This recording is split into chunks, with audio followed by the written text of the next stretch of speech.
Sa kahit anong hamon ng buhay, kailangan mo ito harapin ng may tapang. Katulad ko at katulad nyo. Ngayon, tuturuan ko kayo kung paano maging matapang sa mundo ng Encantadia. Agto!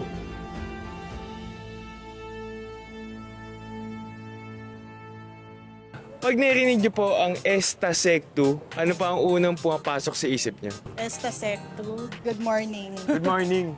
Yun lang. Bukas. Bukas? Fantasy? Kaharian. Insect. Esta, just like in Spanish word esta, when?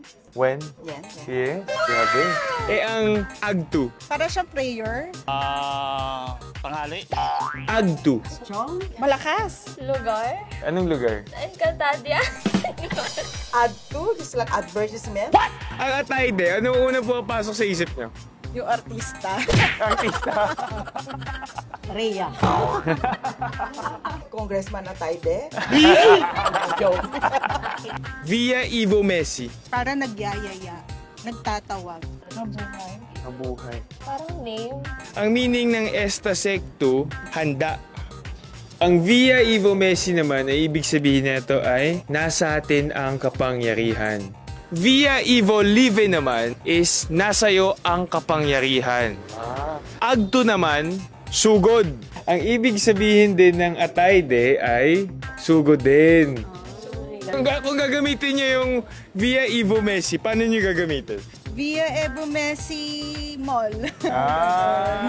Yung Atayde, paano niyo gagamitin yung Atayde? Wag na sa kabila. Paano niyo po gagamitin yung yung Esta Sectu? Esta Sectu na ako sa buhay. Paano niyo po gagamitin ang Agtu? Add to GMA. Add to Philippines. Yon! Paano mo gagamitin na yung Atayde? At tayo din mga kababayan. At tayo din mga kapuso. Yes! So mukhang ready na ang ating mga kapuso. Ikaw, ready ka na ba? Kaya kung ready ka na, tara!